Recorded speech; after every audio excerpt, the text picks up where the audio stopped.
Hey up everyone, welcome to episode 4 of Yorkshire Gamers, a Reet, a big Wargames podcast. And before we go to the interview with Colin Ashton, talking about lockdown wargaming, big style. There's a few bits of housekeeping to deal with, as we did in the previous episode.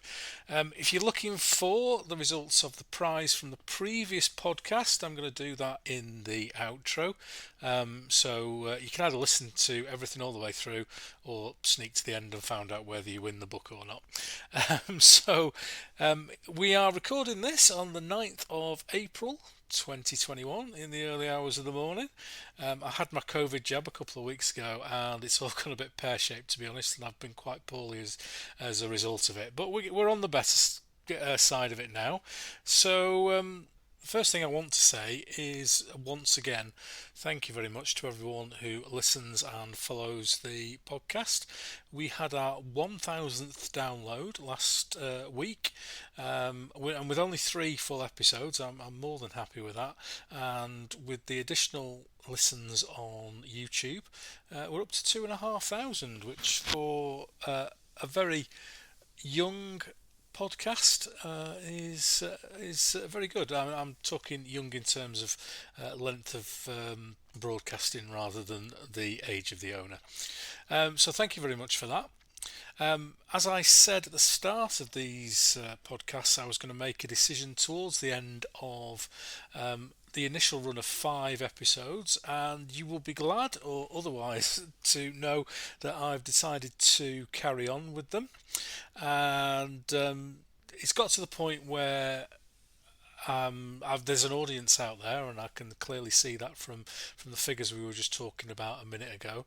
And there's another thing as well, and that's brass.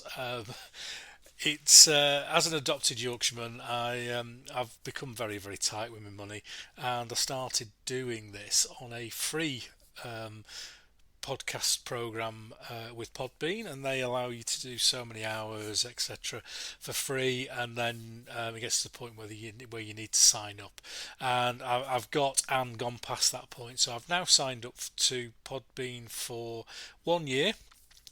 So we have got this podcast, or you have got this podcast, for at least a year to go. So I hope you're glad to hear that. Carry on as we've been doing, getting guests on, talking about big games, talking about what people will probably call old school gaming, but that's my gaming, so that's what I'm going to talk about. And I've got guests signed up now for episodes 6 and 7, and I've got a big long list as well. I've probably, if I did an episode every 3 weeks, then I've got enough guest ideas to take me well into the middle of next year, which is good news. And I've not decided on a release schedule as yet. It's most likely going to be once every 3 weeks, approximately, but I've not fully decided on that, so we'll see how we go. And then the final thing I want to talk to you about before we go to the interview is sound quality. And on the first episode, in the pilot episode, I used a really cheap microphone headset, and it worked fine, but it was just a little bit tinny, I thought.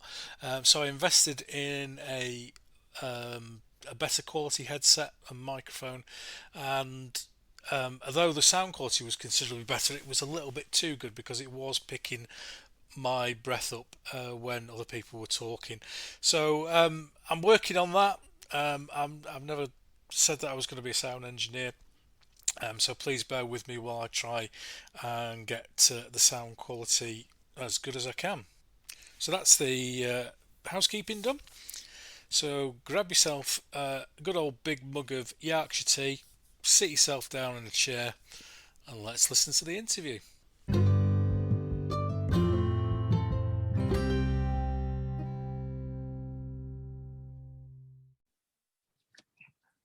Hello, ladies and gentlemen, and welcome to what is episode four of Yorkshire Gamers Reet Big Wargames podcast.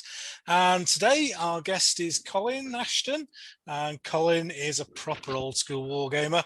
He's got large collections of figures, which are all in the proper scale of 28mm. And he runs the excellent Carryings on Up the Dale blog, which has got lots and lots of lovely pictures of those figures if you want to go and have a look. He's got his own home setup, and he's continued to do the big game throughout lockdown, and hopefully he'll share some of those secrets of the virtual big game later on in the show. So welcome, Colin. Hello, hi Ken.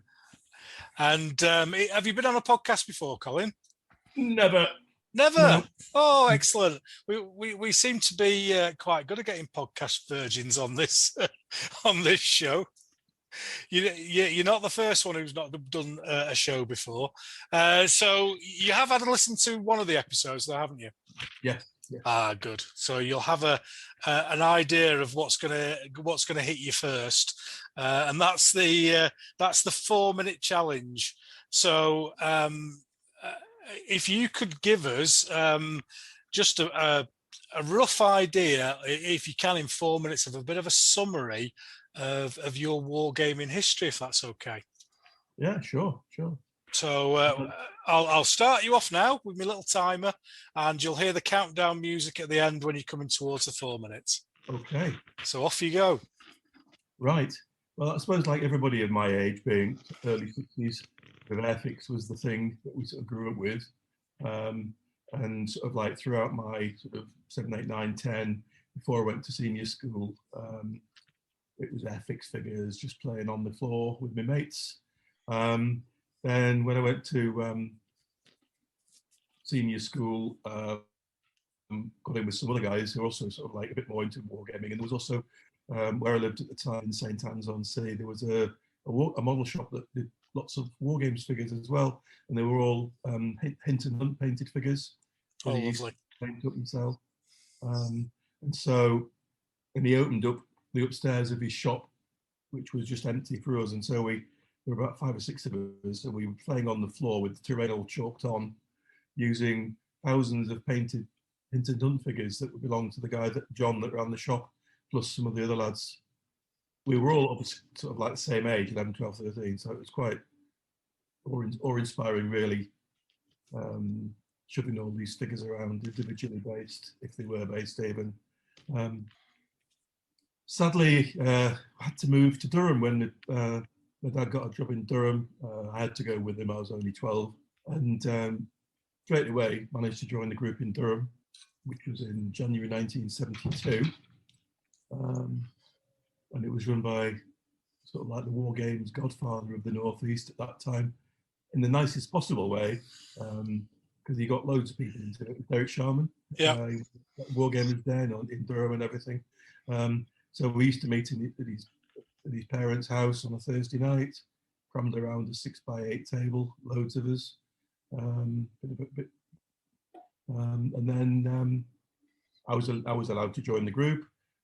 They then added a rule to the group saying that no one could join who was younger than me. Right. You were the last one through the door. And that was possibly on the statute books for a very long time. And I was a member for a very long time, and still am, although I had the odd hiatus when I dropped out. But it used to be regular, Thursday nights at the Durham Club. We got older. I never really had any money. I had plenty of time. As was the case when, just working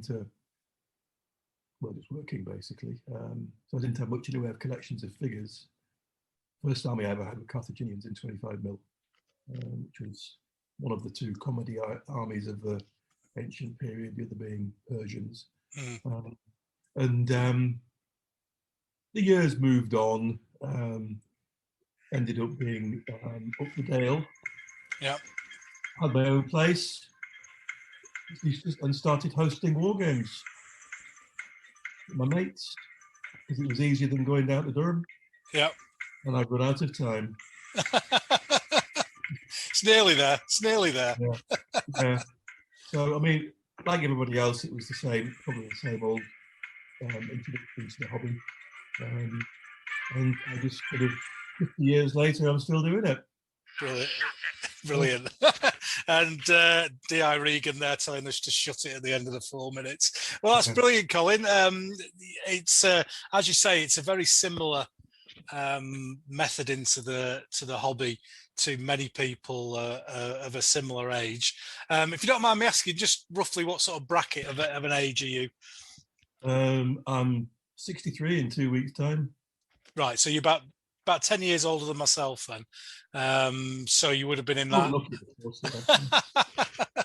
So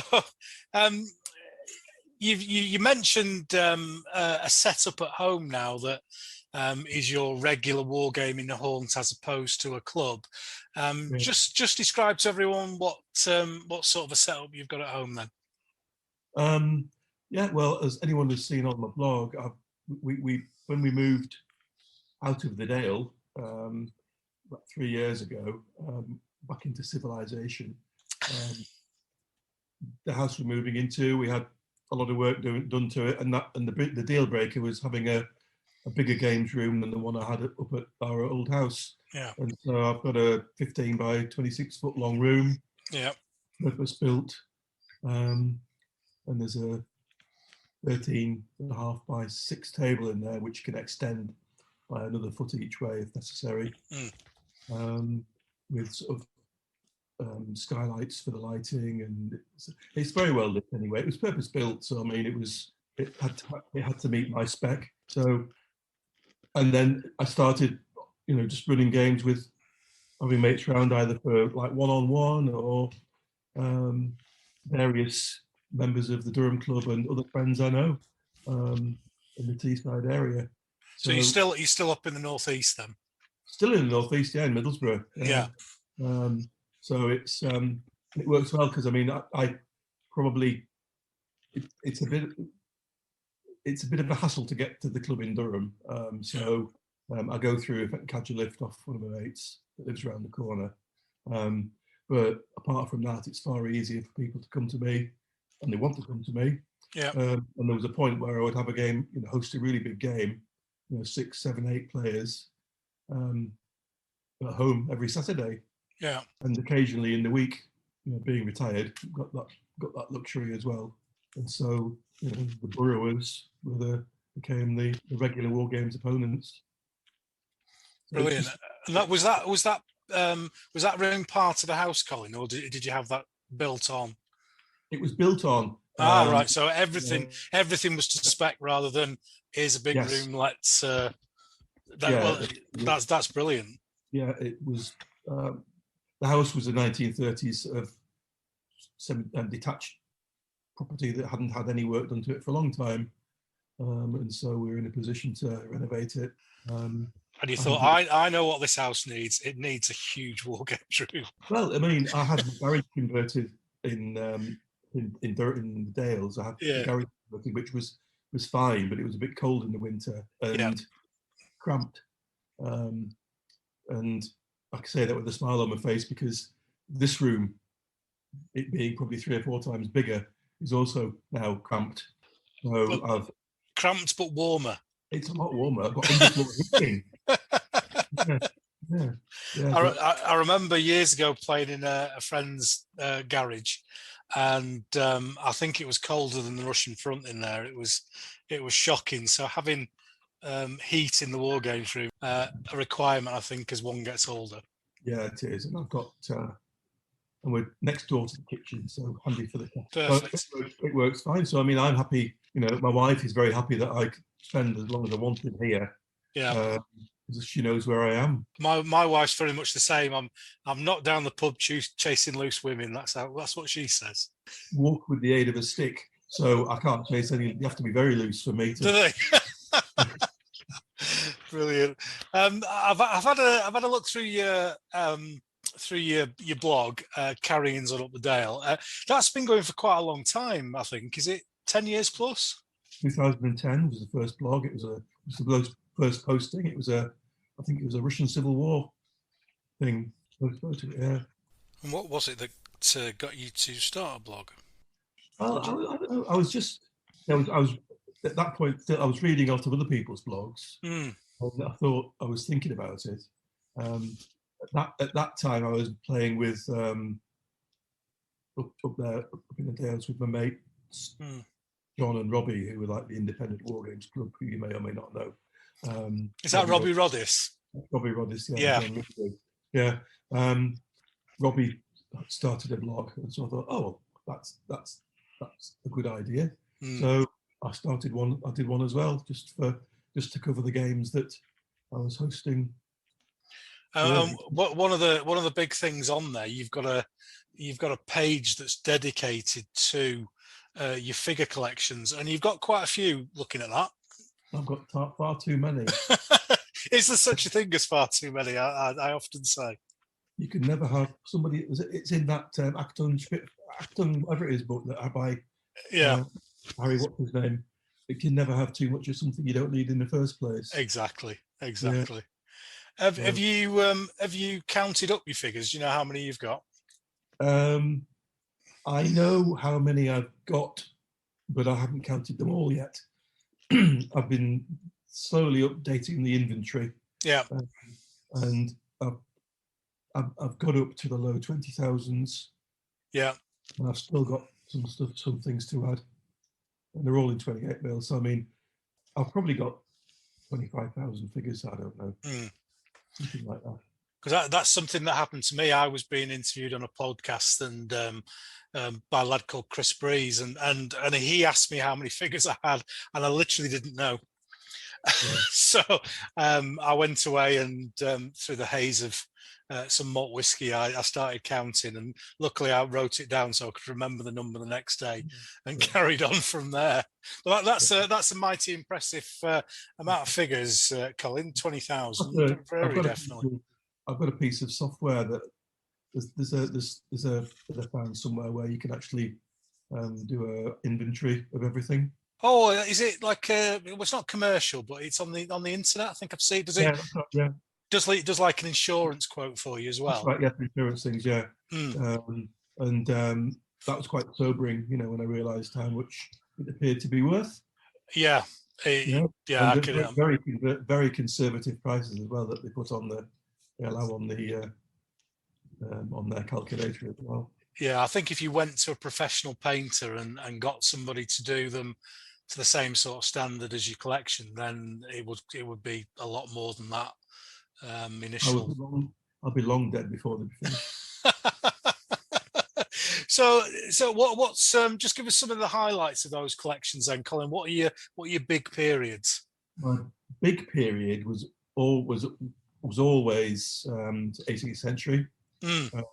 That's the main one. 7 Years' War, primarily War of Austrian Succession.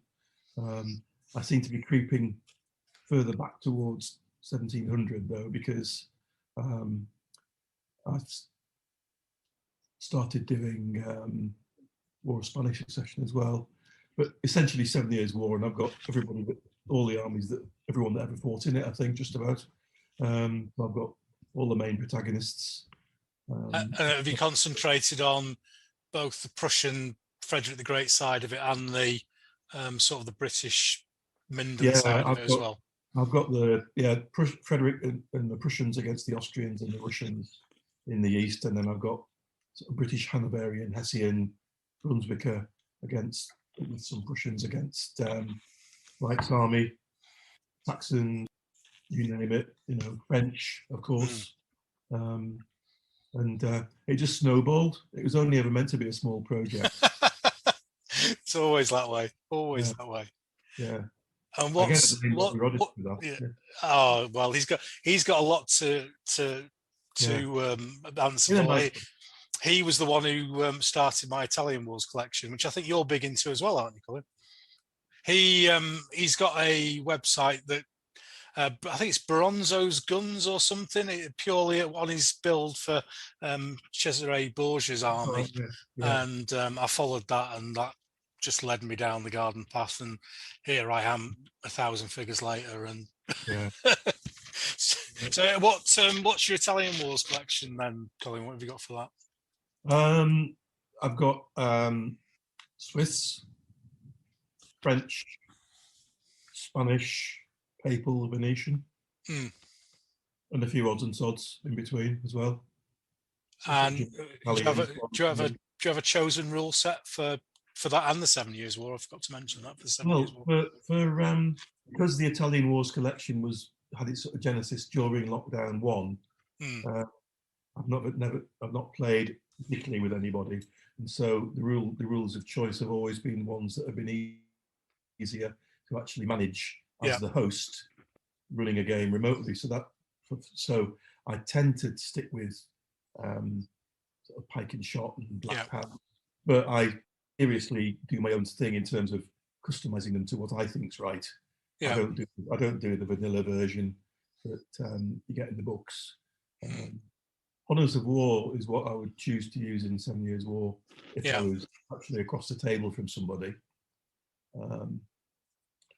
Purely for, as I say, it's kind of it's my version of pike and shot or black powder with various house rules in. I do sort my own stats out depending on how I think they should be. So to give a good game, really. Have you seen the website, James Roach's website, Olakani? Yeah, because he's done a lot of work, hasn't he, for pike and shot with stat lines and stuff for those rules. He did, and then he's moved on to Pickett or something. PK. I went round to. He's not far away from me, and I went round to his house a couple of years ago now, and had a game of the PK rules, and very enjoyable they were too. But I'd noticed he'd flitted between pike and shot on those over the years. Yeah, but they suit me because normally, there's what was the old normal, half a dozen or so people around the table playing a game, and we start at 10:30 in the morning on a Saturday, and we'd want to finish at 4 o'clock, and so allowing for lunch and everything, it was something that would flow and was easy. Everybody knows that stable of rules, even if they don't necessarily like them. They're kind of everybody's second or third favourite. Yeah. So by virtue of that, they kind of filter up to the top as being the usual. I mean, I've looked at not so much for 7 Years' War, because there aren't that many alternatives that don't give me a headache, apart from Honours of War. But I mean, I've looked at Furioso. I've looked at there was another set of rules I looked at as well. I even looked at the old research group set of rules. The George Gush ones. Yeah. I looked at them and my head started spinning, and I remember playing them quite a lot when I first started gaming. So I don't know if my brain stopped working over the years, but I couldn't grasp it anymore. No, I think it is a matter of I can't quite understand them these days. So, yeah, it's easy play really at the minute. I'm like everyone, I've probably got 97 sets of rules on the shelf that I've never used and I use all the time. Yeah, I think we all have that somewhere. I think one thing that I did stick out in your collections that we've not mentioned, there was a couple of them that had sold next to them. Have you offloaded some stuff over the years, or is that fairly recently? The collection that I've got now kind of started within the last 26 years. How old was my daughter? I went back to 28 mil. Yeah. About the time my daughter was born. Prior to that, I'd gone down from 15s to 6s, and then nothing at all because I was happy with what I had. But then I was able to, go into 28 mil with the 7 Years' War to start with. But so I had previously sold everything I'd ever had, but in terms of selling more lot of stuff to fund the next project.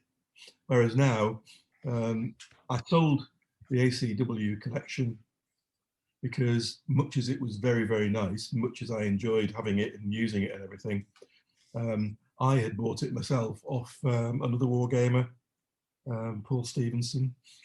So I didn't really love it, Yeah. So I just had the opportunity to sell it in its entirety to a friend of mine who could afford it, who lives in Switzerland.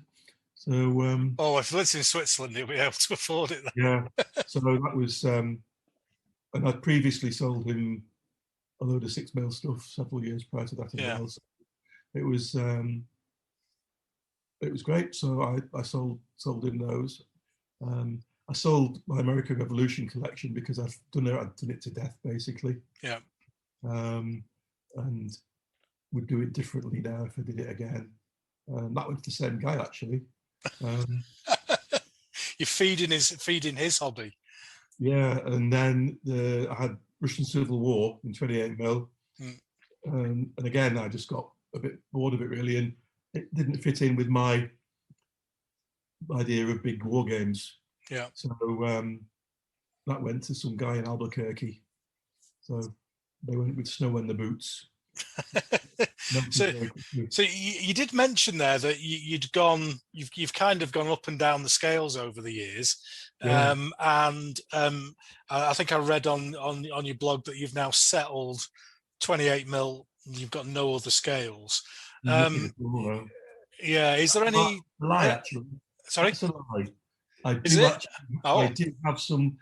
I'm doing some 1/72 scale War of Spanish Succession figures because the new Strelets, whatever they are, ones are really quite nice, even though they're a nightmare to paint. I think you've been tempted down a scale. Yeah. Well, only because of economy of scale and everything. Yeah. And it's kind of a group project. We're all doing a few. It's often easier that way when you've got a group of people doing stuff together. So what draws you to 28mm? What draws you to that scale? Just the spectacle, really. You can, I think when you've got a big table full of 28mm figures, you can't go wrong. It looks really good. It really presents the hobby in a positive light, and you can see them. Yeah. I think that is definitely a thing as you get older. I've got some really big 6mm collections, and I went back a couple of 3 years ago to paint some ACW, which are not particularly fancy in terms of uniform. And I did honestly struggle, and I've painted all my life, and I've been a professional painter as well in the past. So I think that is a valid point as you do get older. That's painting wise, they're a bit of a nightmare. But that brings me neatly into my Venn diagram of wargaming. Are you aware of what Venn diagrams are? Yeah, so the dim and distant past when I was working. Excellent.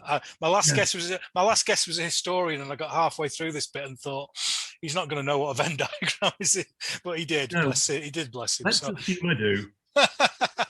So, if I like to break things down into wargamer, painter, collector, historian, and everybody who's involved in this hobby, those will fit together in different ways. So which ones of those are your preferred, and which ones are you kind of just on the edge on? I prefer, well, in order of preference, painting is by far the least preferable. Right. Not that I don't enjoy it, but it has to be tackled in a way to make it interesting. Yeah. The researching and collecting side is probably a close second, and then wargaming, because that's the whole point, really. The wargaming side, because that leads to everything else. It leads to the social side, and it leads to ever increasing numbers of little men. And do you paint yourself, Colin, or do you buy things, or is it a mixture of the two? I paint probably the majority of my collection. I have painted myself. Yeah. But over the last 2 or 3 years, a lot of stuff has been painted by a couple of mates of mine. Very reasonable prices. Oh, excellent. Mates rates, Mates rates, that's what I like to hear. where I've been in need of breaking the back of a particular part of the lead mountain. So I do that, although there's one guy that did a cavalry for me. who was then horrified next time I saw him when he's seen that I'd gloss varnished them. Oh dear. Yeah, 'cause I'm a gloss varnish person. That is old school. That's very old Yeah, school. I think yeah. it was. No, I think it was satin varnish. I think when I started, and that was like a yeah. between the two. And now everyone's very much a matte varnish, aren't they? Oh, not everyone. I mean, there are still some people that cling on to the old way. Yeah, the old. No, it's purely I just they're toy soldiers, and therefore toy soldiers are shiny. Yeah, it's I know that it's old Hinton Hunt look, isn't it? yeah, The all the figures the same pose, all green painted bases, and all gloss varnish. yeah. I don't do that. I mean, I still do a lot of work on the bases, and I do like variety in the figures. But essentially, it's just the overall look and handling as well. I mean, they were getting used, once or twice a week in some cases, some collections, and they were starting to get a bit battered and worn out. But so it's just it has to be the right gloss. Though there are some glosses that are too shiny, if that's possible. Yeah. But yeah, as long as it's not quite satin, but a bit shiny satin is my preferred shade. But I just think I prefer it. That's all. Because I don't need them to be artfully glossed in matte because the painting's not that good. Yeah. It's not collector standard. It's yeah. good Wargames standard, or very nice, but wouldn't win a prize standard, depending on the mood or the figure more than anything else. It was Humbrol satin coat. Yeah. And it was like an oil-based Humbrol that I used to put on my stuff, and that was hard as nails. You could hit that with a chisel and it wouldn't scratch. But I've moved on to matte varnish myself recently, and that's mostly I found due to problems with photographing. Yeah, I'm aware of that issue. Yeah. Yeah, you get a lot of shine back off. You need not completely dull, but more or less as dull as you can get without it looking, taken away from the figure, to get a decent photograph of it. Yeah, but I've managed a few decent pictures over the years. No, yeah, I have to say you've not done bad. You've not done bad. So just before we bring an end to this first section, Colin, I'd just like to ask people what the current project is. What are you working on at the moment? Right, my current project is an accidental project. I've decided that I do some late Romans, sort of early 5th century Romans, and some Goths, and maybe some Sassanids. Yeah. Don't know why. I always like late Romans. So the army's planned out to do like Roman Civil War, of which there were many in those particular that particular era. In fact, throughout the whole of the Roman period. So the idea is to get two late Roman armies, but different. One will have some Goths as as an allied contingent. But I do have a fancy to do Assassin's Army in its entirety as well at some point. It's not something I've really done. My Ancients it's earlier sort of Punic Wars and Macedonian before it. Is that when we've got two Roman empires, Eastern and the Western? Is it around that time? It's as that happens. It's right. During that time. Yeah. And what's the main unit types? Is that cataphracts and is it the kitchen sink Roman infantry who've got darts and spears and and everything? Marco, Barbubli, and so it's the kitchen sink Roman infantry with a few cataphracts, but mainly just heavy cavalry, some light cavalry. It's all very, very samey really by that period, but colourful for all that and very interesting.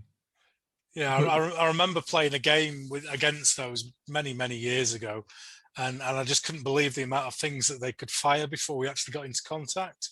Yeah, And whatever I had was decimated by. yeah. Well, I'm not keen on that kind of idea that they've got like spears, darts, Yeah, and everything in between. So I think that's far can't have been that effective, or they would have lasted a lot longer. yeah. I mean, Yeah, I was. We were talking late 80s, early 90s when that game took place, yeah. and we were very much in the WRG 6th and 7th edition Hmm. rules then, which were very equipment orientated, if I remember correctly. They were, yeah. I used to play 5th and 6th edition an awful lot back in the day. So I'm building up the late Romans. I'm doing quite well so far.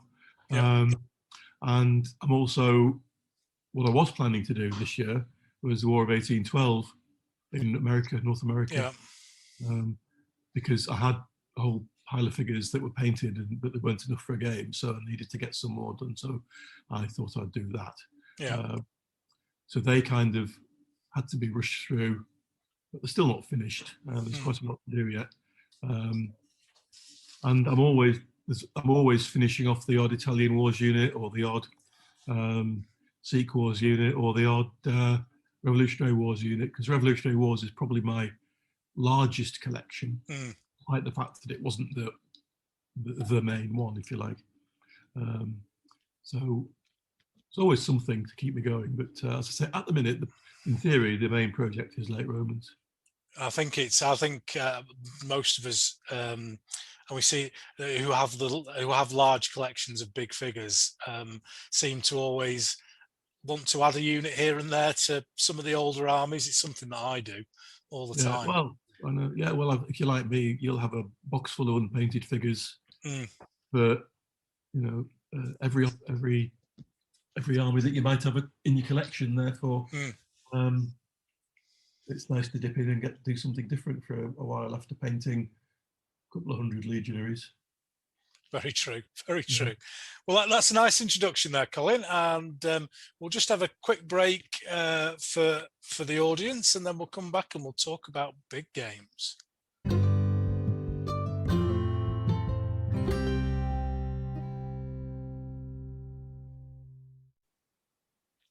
There we go, ladies and gentlemen, and we're back to our regular second part of these episodes, and that's when we talk about big games, and that's what all these podcasts are about, bringing back the love and the joy of the big game, and putting it out there for new gamers to make them aware that you can do something more than 20 figures on a 3-foot square table. So just need to take one look at your website, Colin, and we can see that you're a big gamer.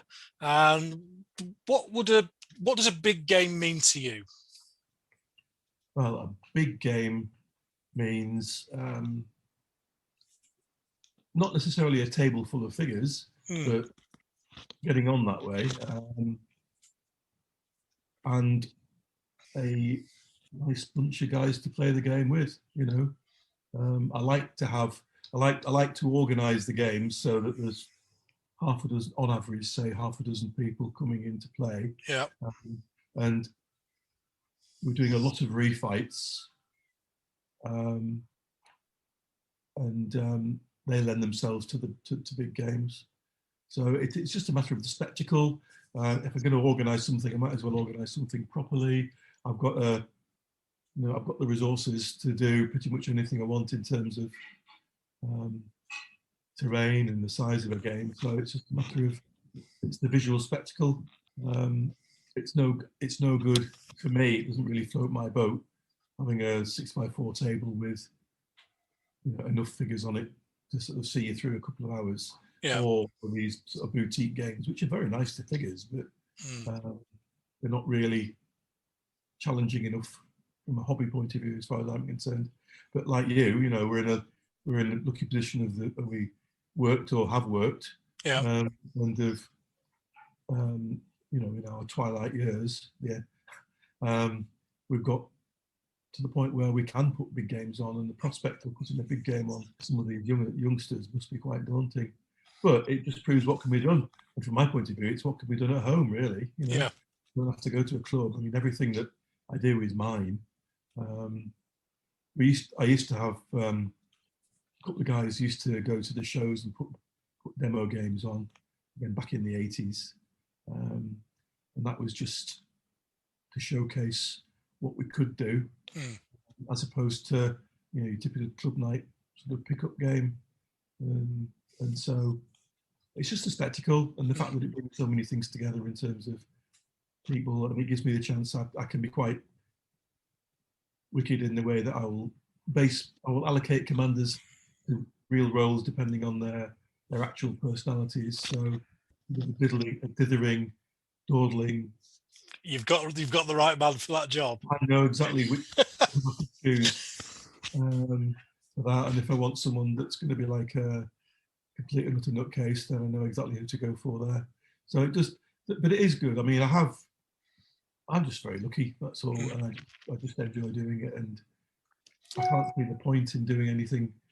Well, sorry, there is a good point because a lot of people can't do that. But for me, with the resources I've got, I'm just going to do it, do it to death basically, and enjoy, because they don't take any longer to play than a small game would. I don't think really.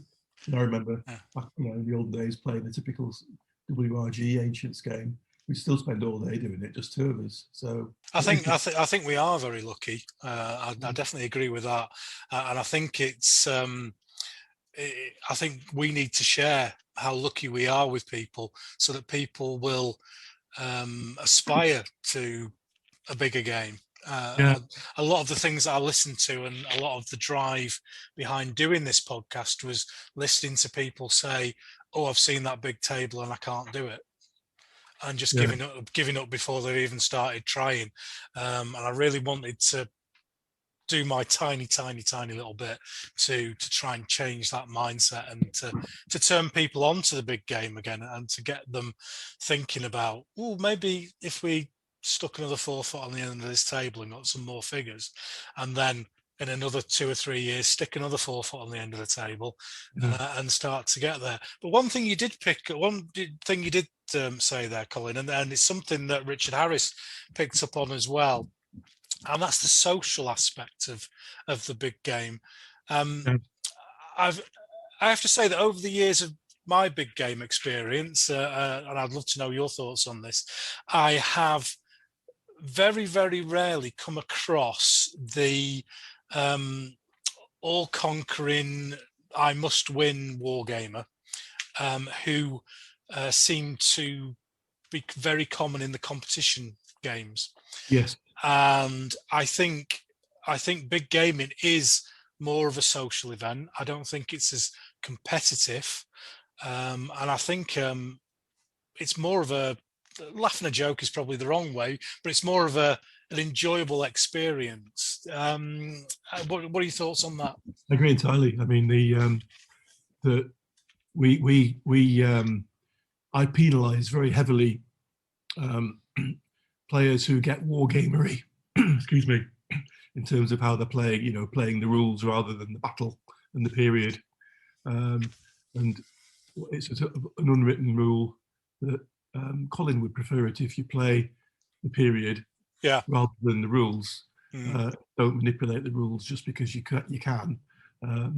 So if people start digressing and doing things that are a bit not dodgy within the confines of the rules, but they want to do, then they might find all sorts of bad things happen to them. The umpire is God. On that small table. Yeah. So I remember a long time ago I was watching a competition game at Triples, and the reason I was watching it will become obvious in a minute. But there were two guys playing, and one guy was arguing the toss about everything, absolutely everything.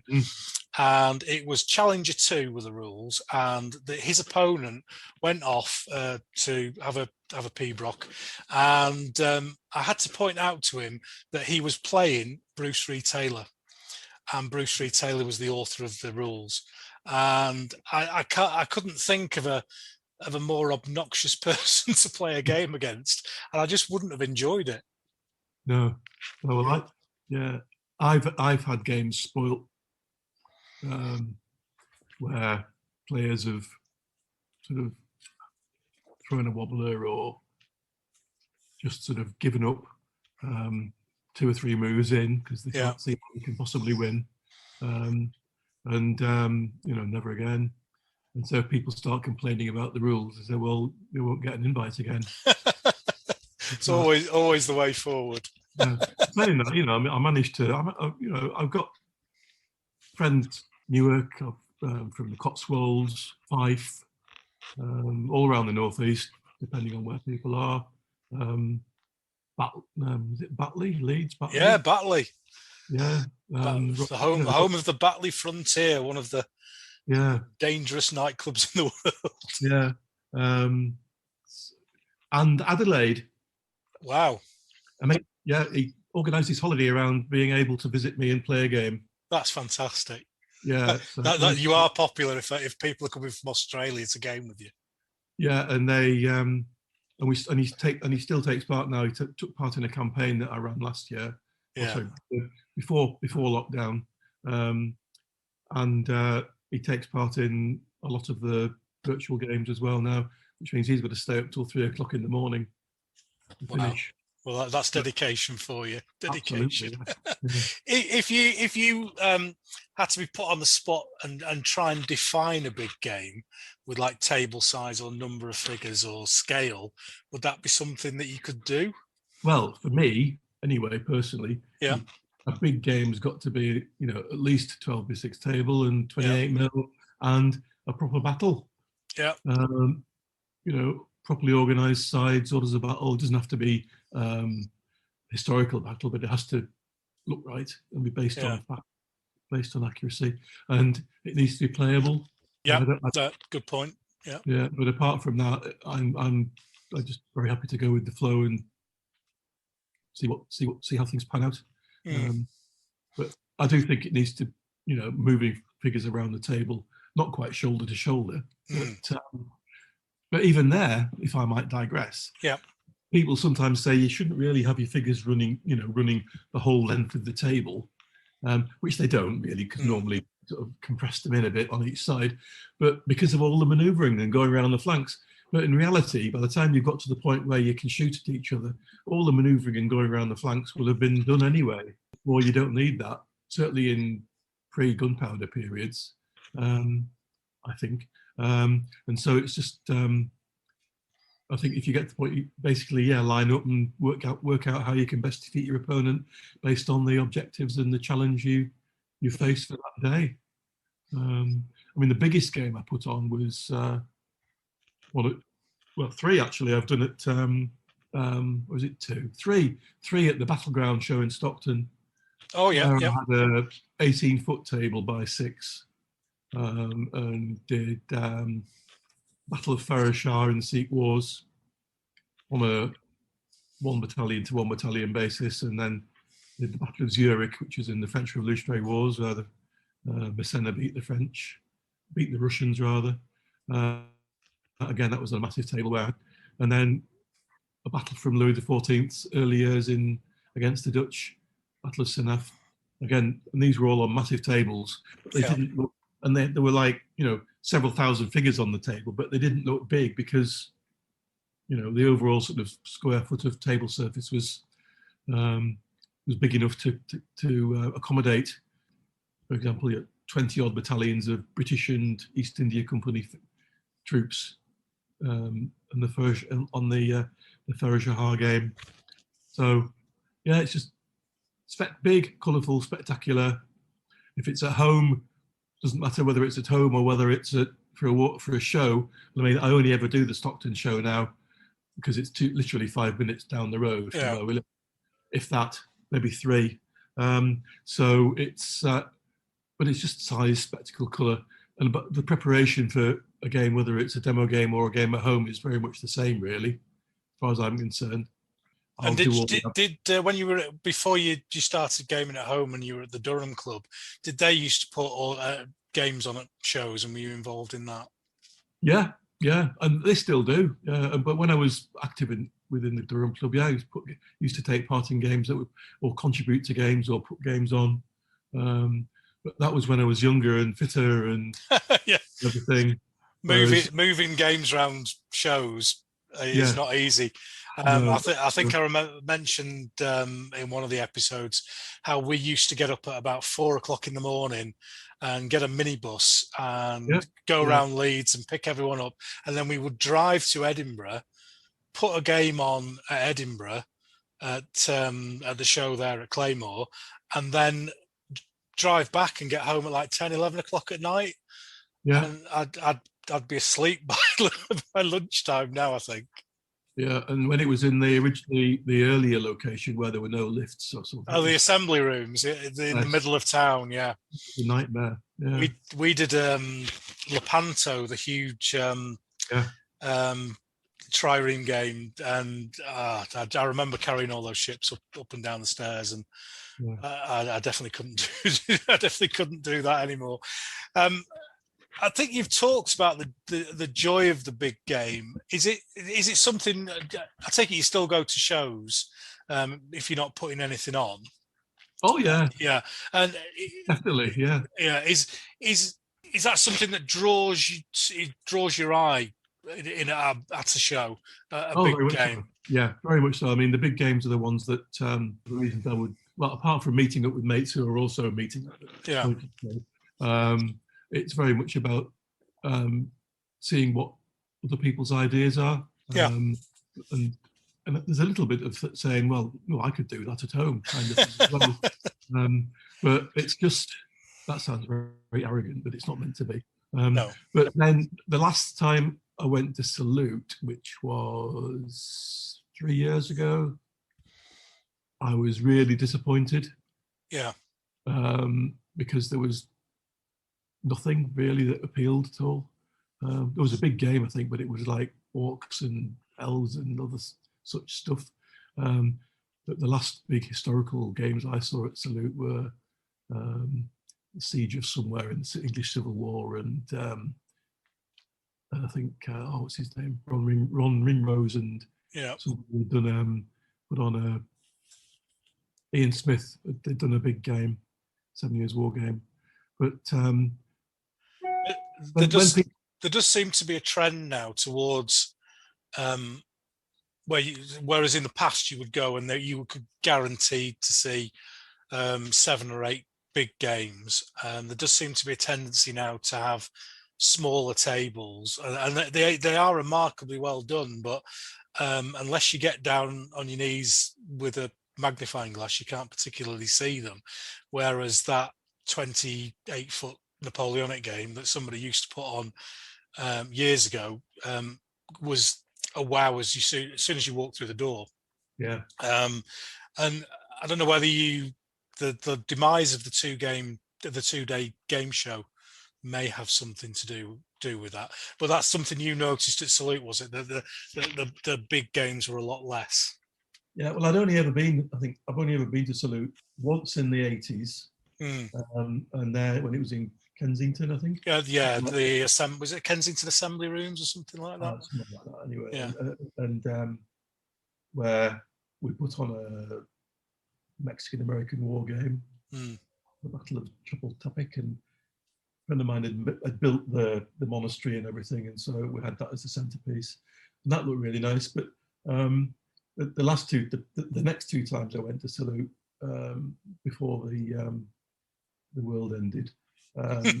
First time was great because I'd never been before, but the second time I didn't really enjoy it. I thought this is an expensive weekend, really. Yeah. It's too far to go there and back in the day, for me anyway. So I'd say it did sort of, it was an expensive weekend. We could have had a week in Ibiza for the same price. Very true. Very true. Yeah. So just around this section off then, there are some obvious drawbacks to the big game, some of which we've touched on there. What could you say to people to try and get them to aspire to going big?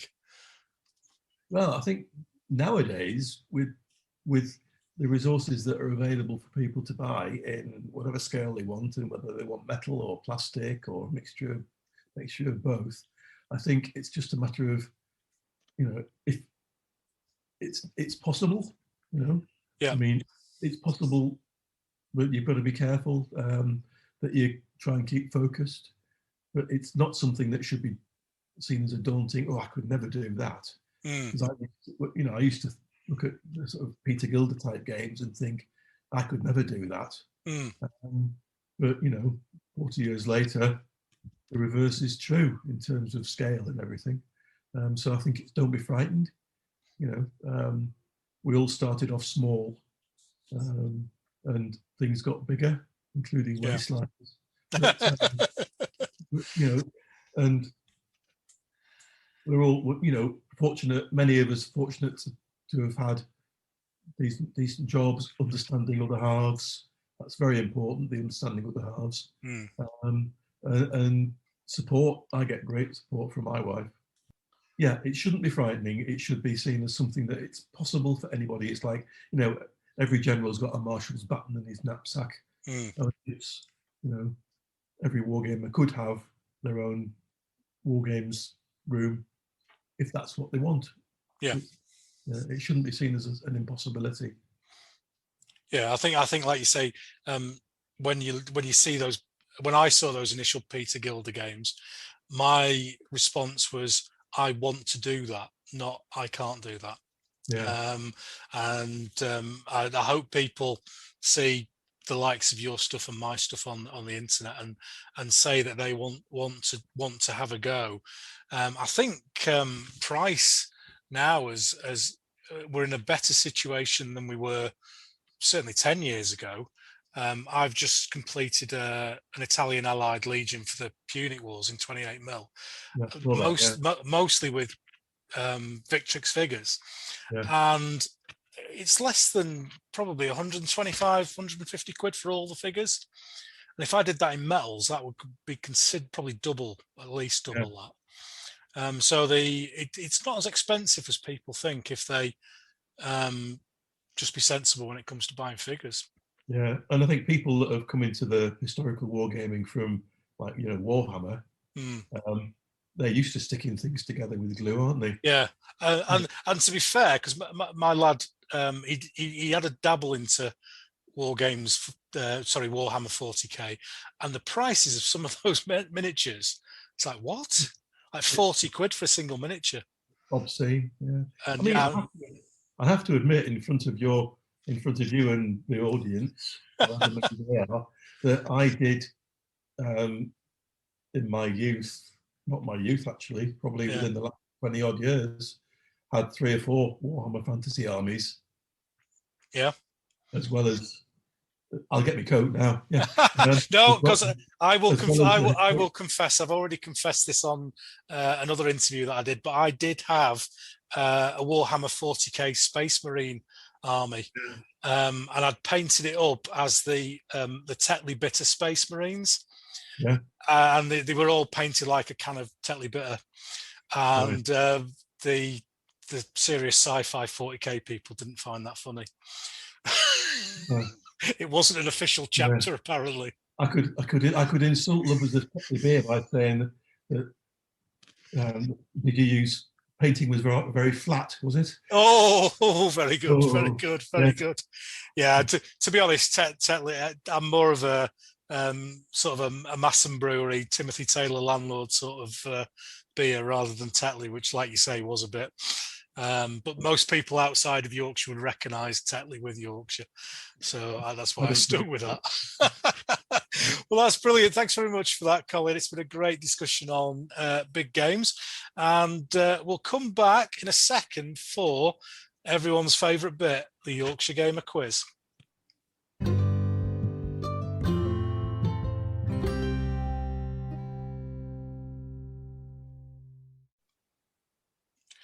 Well, welcome back, everyone, and it's that time again. It's the How Yorkshire Gamer Are You test, and the current leader and fellow Yorkshireman, Richard Harris, is on 90%, and Dr. Chris Brown managed 80% last time. That was very good indeed, and we've got Gareth on 75. I think Gareth got on. Chris Breeze, bless him, down on 60%. But there we go. This is first thing that comes into your head, Colin. It's usually a yes or no, or a choice of one or the other. And there is no right or wrong, as they say to the kids these days. It's just how close your answers are to what mine are. Right. It's just a bit of fun. So given that I was brought up on the other side of the Pennines, yes. Well, there's one question you're definitely going to get wrong then. Right, so first question, go big or go home? Go big. Go big. Contrast paints, are they great or a gimmick? A gimmick. When paintbrushes, Winsor & Newton or Yorkshire made Pro Art? Oh, Pro Art. Good lad. 96 figures, is that an army or a pipe block? Pipe block. 6x4 table, big game or small? Small. A points-based army or an historical order of battle? The latter, historical order of battle. Excellent. A wet palette or an old bit of MDF to mix your paints on? An old bit of MDF, or in my case, an old cutting board. Brilliant. Undercoat figures, black or white? Oh, God. White, although to be honest, I do both. Would you ever, I might need to explain this, but I'll go for it. Would you ever run a list? Run a list? I will explain if you need it. Yeah. It's when people do competition games, they max out an army to give them the best possibility of winning rather than the. Oh hell no! Yeah, excellent. No. I thought that would be the case. It took me a while. I had to learn what run a list was when it came out, and now I hate it. When you're putting together a pipe block, do you like your figures tightly packed or socially distanced? Tightly packed. Excellent. Would you like a 2-hour club game or a weekend monster game? Weekend monster. A competition game or a campaign game? Campaign. Controversial on this one. Round dice. Are they allowed or banned? Round dice. Have you not seen them? No, they're not allowed. Excellent. Somebody brought them along here. And we very rarely have arguments at Yorkshire Gamer, but they rolled the dice and it went 12 foot down the other end of the table and fell off. Yeah. Yeah, banned. Very good. Would you might not understand this one, but would you pay 33 pence for a communist? Yes. Do you enjoy a set of rules that's got tables in it and charts? No. 28 mil is king, yes or no? Absolutely yes. Unpainted miniatures allowed on the table, yes or no? No, never. Excellent. This is the deal breaker question. Bradford City or Leeds United as a football team? Leeds United. Oh, you've let me down. You've let me down. Yeah. Another one you're going to let me down on. I can feel it. Yorkshire or the other place over the hill? The other place over the hill. Oh. And finally, Games Workshop, are they the work of the devil? Yes. Excellent. That's what I like to hear. 2, 3, 4, 5. 75%. Well, that's not bad. That's not bad at all. I was guaranteed to not get 2 of them right because of the geography. Yeah, that does give Richard a little bit of an advantage, but that's very good. Thank you very much for that. I've explained the 33 pence for a communist before, but I will. If you've not heard it, we were at a game show at Triples, and we put a huge game on doing the prisoner escape attempt at Son-Tay in the Vietnam War. Yeah, and SHQ Miniatures were behind us and had a decent day.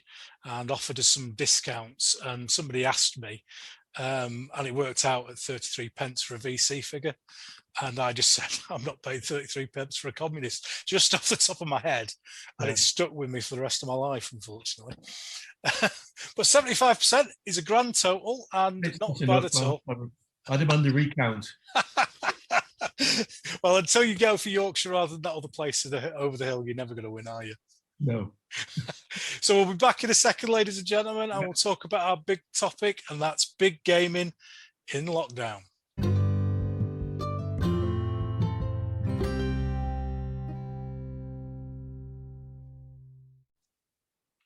Okay, ladies and gentlemen, final section of the interview now, and you might have noticed, but we've had a bit of a global pandemic thing going on, and that's kind of stopped our face-to-face gaming. And the last game here was planned for March 29th last year. And obviously we didn't do that because we'd gone into lockdown. And through various local lockdowns and local rules, we've not been able to get together and game at Yorkshire Gamer for over a year now. But some people have managed to adapt and survive, a bit like Darwin said that we would. And Colin is one of those, and you've been doing lockdown games, is that correct? Absolutely, yeah. I can't claim all the credit for it because, like you, the last game I had here with human beings around the table was the weekend before my head, I think. Yeah. In the whenever it was, beginning of 2019. So I don't know when it was. When was it? How long have we had lockdown? It seems like a lifetime. It was March. We started in March last year. Yeah, that's right. Yeah, so it's a year. And then various areas have had different levels of lockdown, and there was a bit where you could have 6 people in your house, I think, for a short period of time. But we never had that because we're just outside Bradford, and Bradford has had a particularly high infection rate, and we never. We never had it.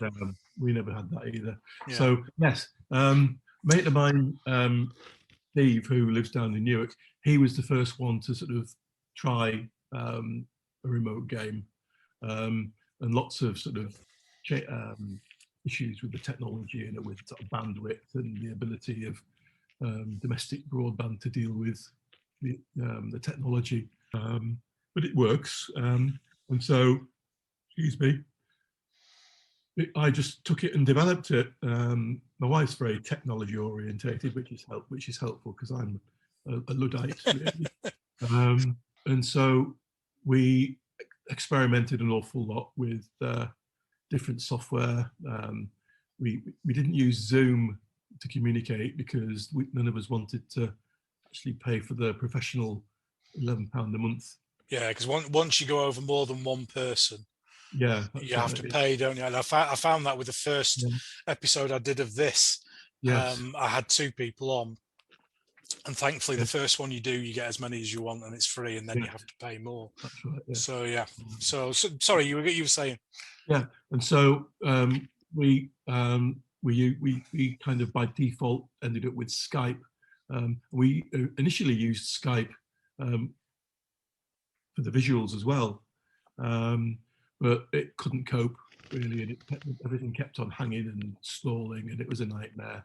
And so we just developed and tried a lot more things. So now I've got 3 cameras, one at each end of the table and one on one of the long sides, which between them cover the entire table. Well, the end ones cover more or less the entire table each, and then the other one just covers the middle in more detail.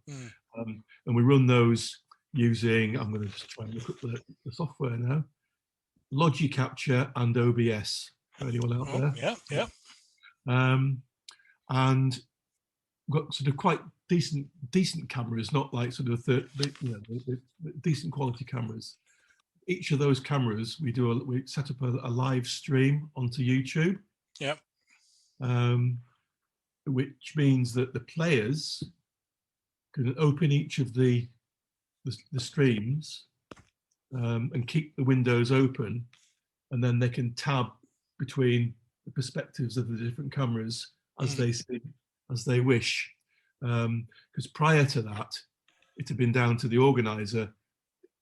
You know, somebody's, can I have the kitchen cam, please? And I would have to go and so now it's just set up and it runs, and it streams, and the players can choose which particular camera they want to look at or to use. Fog of War plays a big part in it, of course, because you still can't see a lot. But if there happens to be a rare sunshine coming in, a rare occurrence in Middlesbrough, but it can obscure things. And then we have Skype purely for the narrative and the audio. We've rustled together all of our computer hardware in the house as well, and so I actually have something resembling NORAD. Right.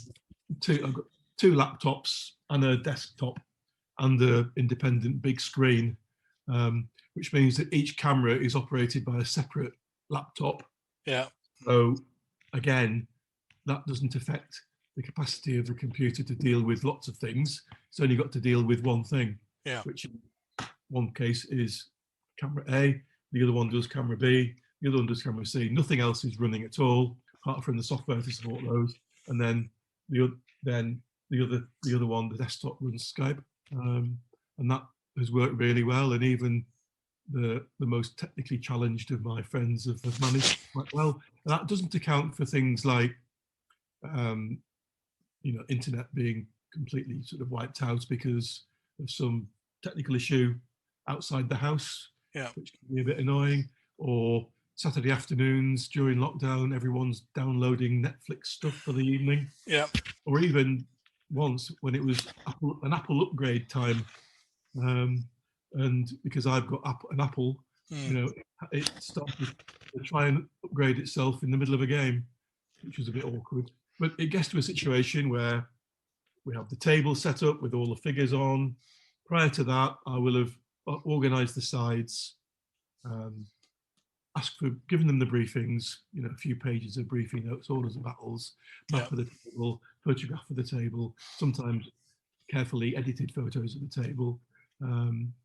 And so we sort of set it ready to go from more or less the minute everyone gets logged on.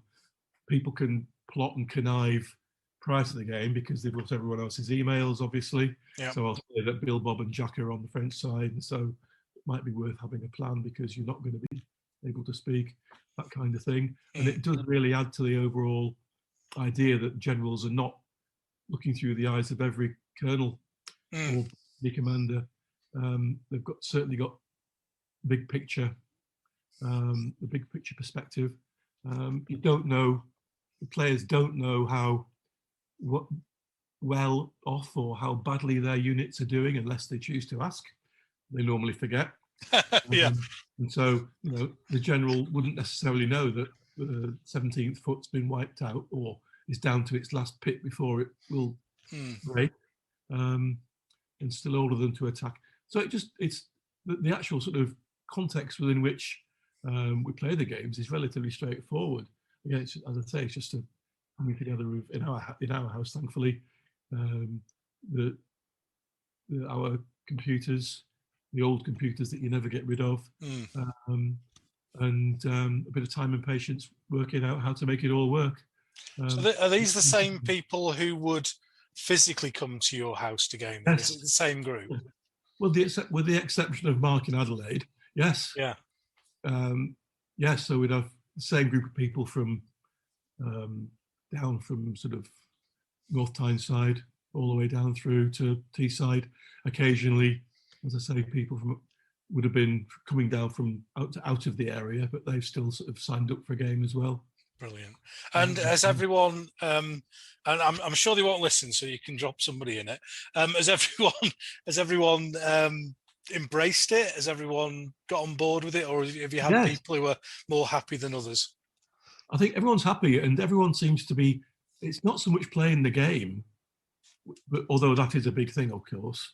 But it's just the fact that it's it's a social hobby, and we're wargaming. And if all we can do is wargaming using cameras and things, then it's still a coming together, and you're still seeing your mates. You know, some of them, some people that I game with now, I gamed with when I was in my teens. Yeah.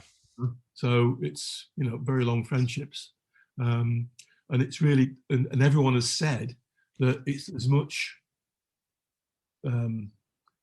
the social interaction that is enabled by doing these virtual remote games as the actual game itself. Because I guess when you're going through lockdown, it, you know, it is, well, it can be quite soul destroying, really. Yeah. I you know, but I mean, so the social interaction is still there. I mean, before this all started, I would have never gone anywhere near what I'm doing now with, you know, video calls and Zoom and Skype, etc. People do seem to have accepted it and enjoyed it, and as you say, the social side of it's still there. So each person who's in the game, they can still speak to each other on these calls. Yeah, it's all open. The audio is all open through, so everyone who's on the Skype call can talk. Everyone can see each other. I can see all of the strange, funny faces they might pull. So it's all yeah, it's as good as you can make it, really, as far as the social side is concerned. Yeah, and people enjoy. I've had everyone that takes part has said they enjoy it, and they'd far rather come and play a game around the table, but it works, and it works really well, and it's fit for purpose, and given that it's the best we can hope for at the moment, then, you know, I'm keep on doing it. I mean, it's difficult. The hardest thing for me is the fact that obviously there's nobody else moving the figures. Yeah, that's one of the things that I was going to come on to in a moment when I sort of delve deeper into some of the things that you've said, and so we may as well talk about that now. Now you've brought it up, and so your table's set up as it would be if everyone was there, and you're physically doing the physical stuff that's involved. Obviously, you're moving all the figures, and they throw all the dice. They throw all the dice. So, but you're having to do all the measurements, etc. Yeah. And how have you found that? Obviously, it's going to take longer, but how have you found that in terms of speed for the games? It's not really slowed the game down very much, because I mean, if you think of the kind of multiplayer games where you need to do things in order, like, say, for example, Black Powder, where it's like brigades at a time. So or even Honours of War, where it's alternate brigades at a time. It doesn't really impact on the speed of the game, or I don't think it has really. We still usually get to a conclusion within the time we're allowed. Well, we allow ourselves anyway. The biggest thing for me is that, being a bit of an old croc, it can be a bit exhausting, you know, running around the table, reaching all the things I'm not supposed to do, having because of my health, means that after a game I'm usually wrecked. But it's worth it. You know, it's emotional. It's worth it, and it gives me the buzz to do the next thing. Have you got one of them step counters on your phone? Does it tell you how far you walk during a game? Yeah, I gave up because it was really, really frightening. I said, I can't walk that far in a straight line. So how on earth am I managing this round the table? Or you finish a game and you get a little text on your phone saying, "You are now a quarter of the way around the world." Yes. Yeah, exactly. So, yeah, it's amazing how far you can go just pottering around, doing stuff. So what size of games have you been playing? Have you reduced the size of games that you've played, or have you carried on with what you would normally do? I've just done whatever tickled my fancy, really, or whatever anyone might want to do. I mean, obviously, recently, I've run some War of 1812 games. You know, so I mean, the Americans and the British, they don't have very big armies, but I use a 1 to 10 figure scale, so there's plenty of figures to play with on the table, and there's usually 3 or 4 commands, enough to keep someone going. I'm going to digress now. I remember once refighting the relief of Vienna in 1680, wherever it was. You know, when the Poles and the Imperial German troops drove the Turks off. The And charge of the Polish winged yeah, hussars. one of the commanders of the German and Catholic League troops lost his entire command in 2 moves. Oh my God. He was twiddling his thumb for the rest of the day. It was he had an early bath by about 11 o'clock. But as a rule, everyone keeps going during the day. Yeah. So I mean, I might have 30, 40 units aside. Yeah. Quite large, really.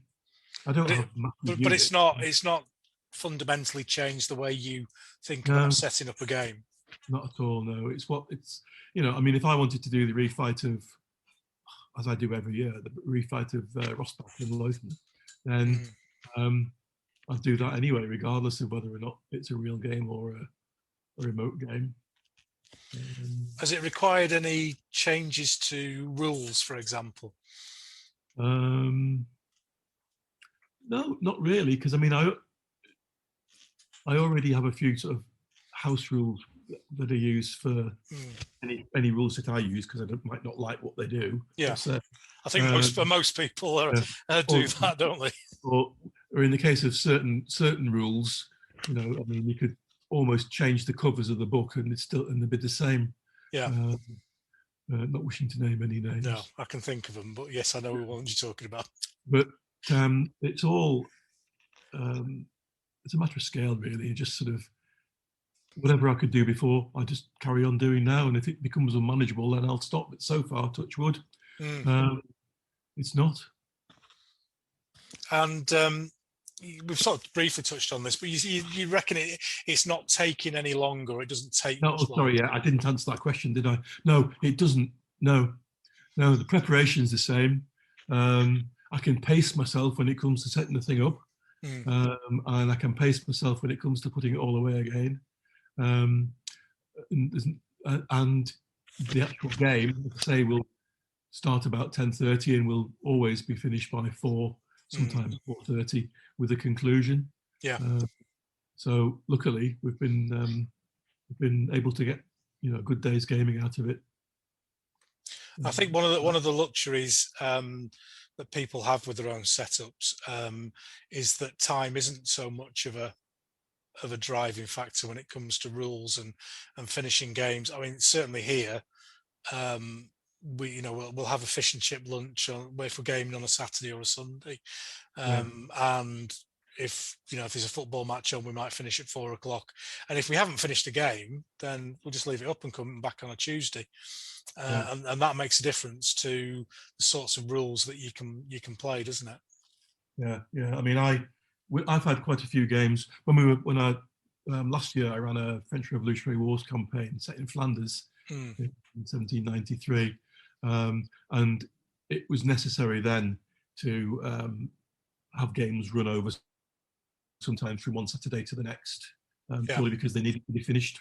And to wrap them up there without a definite conclusion wouldn't have done justice to the campaign. Would have been a waste of time, really.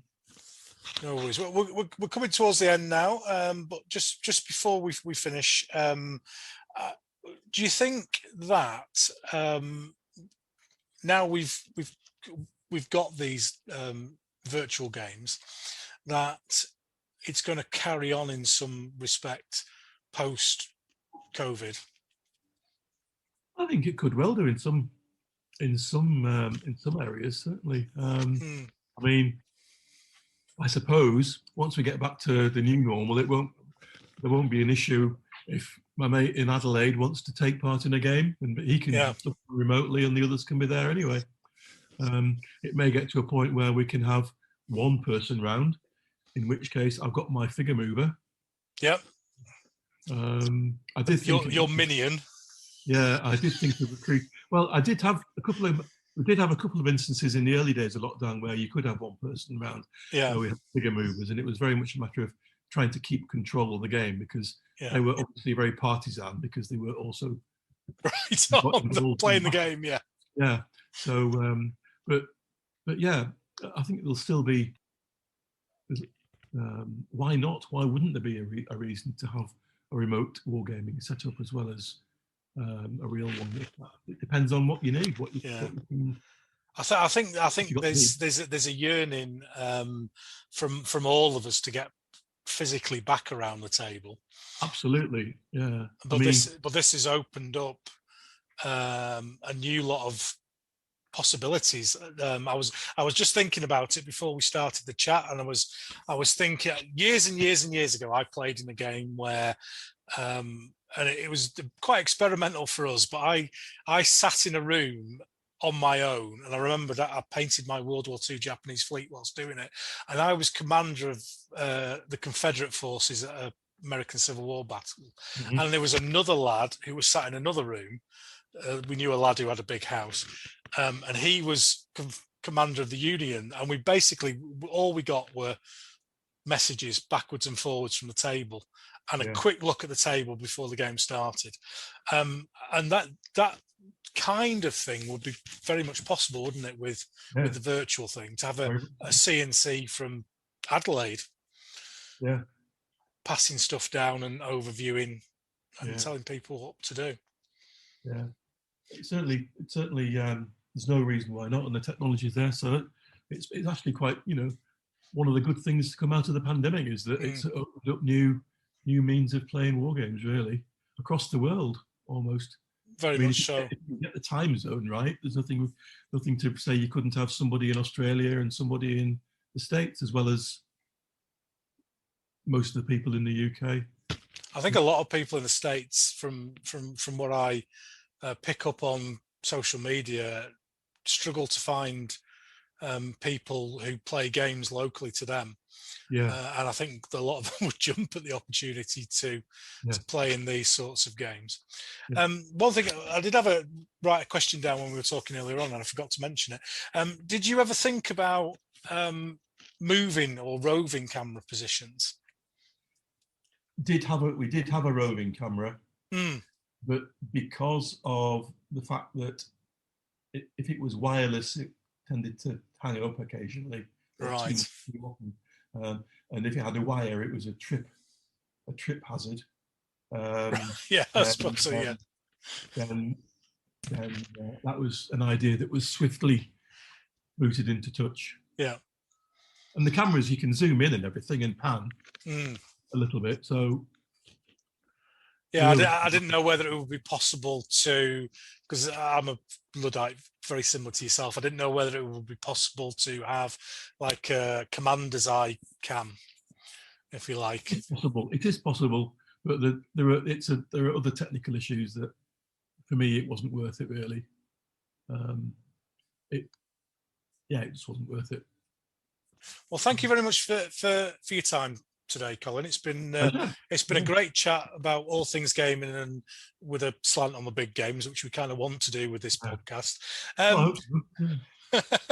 Yeah. before I let you go, I always let people have an opportunity to ask me a question if they can think of one. War games related, I might add. Yeah. So, is there anything that you would like to ask me before I let you go? Yeah, can I buy your Italian wars? How much is your house worth? Because that's what it's going to Yeah. cost. No, No, I can't think of that's anything. very Yeah. kind of you. Yeah. That army has got me a lot of attention, shall we say? Yeah. And I very much enjoyed it, and I'm very much looking forward to getting it on the table as well. Yeah. But Well, if you win the lottery at the weekend, Colin, give me a ring. yeah. Yeah. I'm No, it's sure we okay. can come up with some. I've got nowhere to put it, and I've got more than enough. Well, is there such thing as more than enough? There is. Yeah. Yeah. Well, brilliant, Colin. Thanks once All right, again. then. Thank Lovely. you. Bye Cheers. now. See you then. Bye.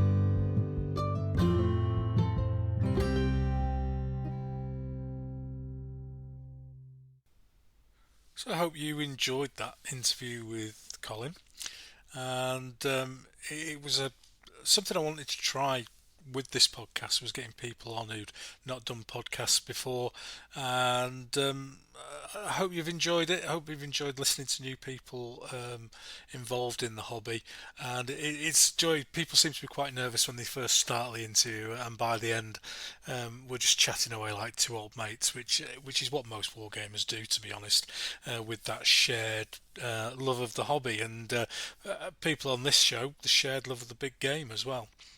So if we go back to episode 3 and that wonderful interview with Dr. Chris Brown, and as we discussed in that interview, Chris is quite a well-known author, and he very, very kindly donated one of his books, 9 Days of Battle, a book about the Arnhem conflict, and we put that up, or I've put that up as a prize, and we have 76 followers on Podbean at the moment, and I said I'd give an extra chance to win to anyone who put a comment in the comment section on Podbean, and there were a couple of them. A couple of people got an extra chance to win, so there were 78 people went into the grand prize draw, and the winner of Chris Brown's book is D5 Pup. That's Delta 5 Papa Uniform Papa, D5 Pup.